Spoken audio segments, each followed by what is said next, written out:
ওই যে পুজো দিলাম। আজকে হচ্ছে সোমবার, 5:30টার সময় ঘুম ভেঙেছে। তার মধ্যে যদি 1 সেকেন্ডের জন্যও কোনো জায়গায় দাঁড়াই,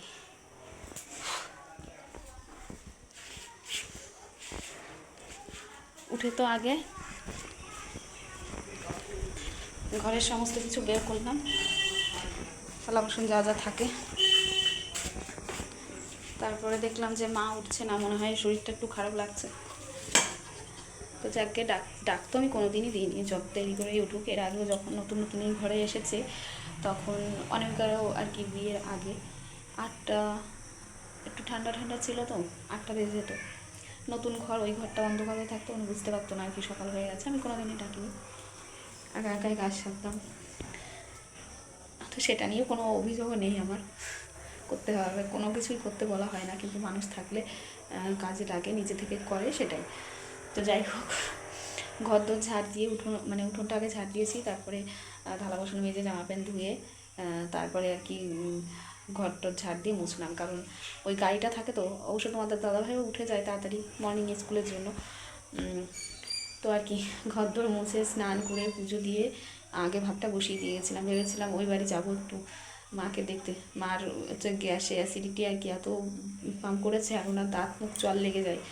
তো সকালবেলা আমি নিয়ে গেছিলো ভাই, বাবা হসপিটালে নিয়ে গেছিলো, একবারে মা আনতে গেছিলো, তারপরে ভাই নিয়ে এসেছে। আমি তো জানি না, আমি কালকে সন্ধ্যার সময় কথা বলতে বলতে ফোন সুইচ অফ হয়ে গেছে। 3টে ফোনের একটা ফোনেও ফোন লাগাতে পারিনি। তো সকালে ভাই মামি, আমাদের মামি আর কি হাঁটতে গেছিলো, এসে দেখে এসেছে ভাই নিয়ে আসছে সাইকেলে করে। তো আমাকে বললো যে তোমার মায়ের শরীর খারাপ। আমি ভাবলাম যে শরীর খারাপ তো হয়, তাহলে কি কোনো জায়গায় নিয়ে গেছে, আমাকে কিছু বলেনি তখন, ছোটো মানুষ। তারপরে এসে আমি যখন স্নান করছি তখন মেজমামি এসে বলছে তোমার মায়ের শরীর খারাপ, এরকম হসপিটালে নিয়ে গেছিলো, তোমার ভাই নিয়ে আসছে সাইকেলে করে। এবার আমি ঘরে এসে ফোন লাগাচ্ছি, স্নানটা কোনো মতে করে এসেই ফোন লাগছে না। তারপরে চেষ্টা করতে করতে করতে ভাতটা বসিয়ে দিয়ে গেলাম, ডাল বসিয়ে দিয়ে গেছি, মিঠিকে খাওয়ালাম। তারপরে ফোন ধরলো, ভাই গেছে মাল আনতে, আর বললো মা বাড়িতে রান্না করছে, এখন একটু ঠিক আছে। এই অবস্থা। এবার বাড়িতেও মায়ের মনে হচ্ছে শরীরটা একটু খারাপ, আমি হুট করে যেতেও পারছি না, রান্নাবান্না না আসে, দেখি কী করি। তো সোমবার পুজো দিলাম, রান্নাবান্না করিনি। হ্যালো এভরিওয়ান, গুড মর্নিং, কেমন আছো তোমরা সবাই? আশা করি সবাই ভালো আছো। নতুন দিনে নতুন একটা ব্লগ নিয়ে হাজির হলাম।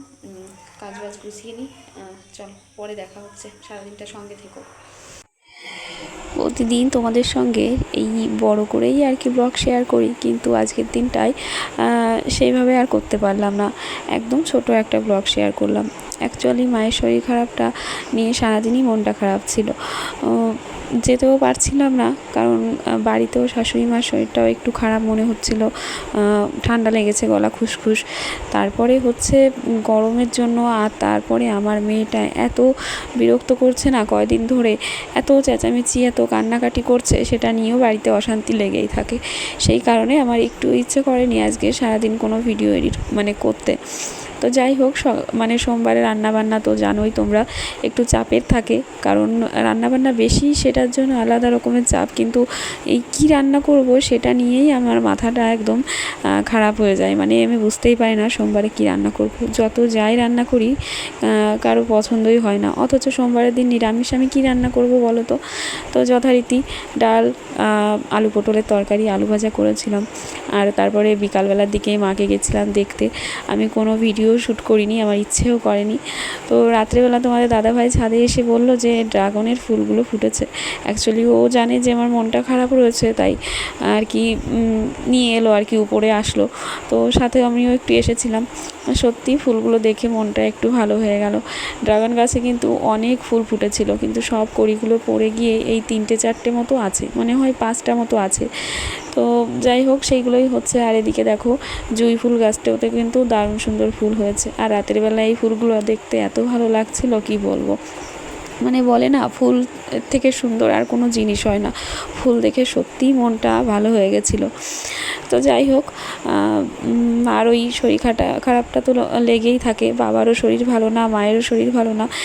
মানে বাড়ির দুজন মানুষই সবসময় ওরকম শরীর খারাপ থাকে, তার মধ্যে সংসার, কাজ বাজ সমস্ত কিছু।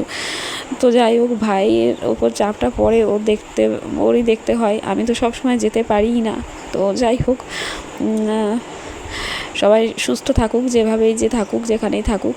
তো চলো, আজকে ব্লগটা আর বেশি বড় হয়নি, আমি ভিডিও করিনি। তো আজকে এইটুকু। সবাই ভালো থেকো, সুস্থ থেকো।